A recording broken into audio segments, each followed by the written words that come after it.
and she gets her food. In addition to that, her friend Chicory, who is right behind her, gets her food as well whenever she sees that big blue and white square and actually gives it to them, all right? So those are those animals' targets, and that's how they get fed every day here at 1:30, all righty? All the way to my left and you guys right, here is feeding our two boneless rays and our blue spotted ray John Quincy.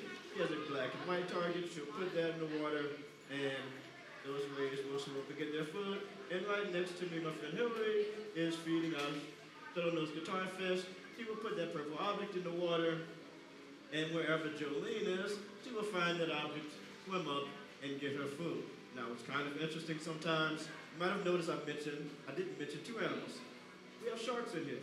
Now, you might not have seen them that much, but whenever it's time to feed Jolene, you have a couple of bamboo sharks who happen to make their way, kind of get in the way sometimes, which is interesting at the least, all right? It makes things a little more complicated, all right? So, we did mention one thing, that we share some of the same food as these guys, all righty? So, does anyone take a guess on what these animals eat?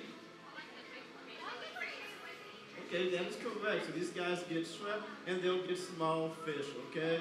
So that is some of the same food that we eat, and we get that from some of the same waters that these animals live in and source their food. So it's really important that whenever we get our fish and shrimp, we are doing so in a way that looks out for these animals.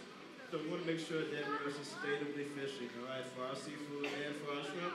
So that way these animals have enough to eat. These guys just can't go out to eat, they can't call Uber Eats, and they can't get food for delivery. If the fish and shrimp that they feed on gets overfished, these guys won't have anything to eat, which is really, really sad, all right? So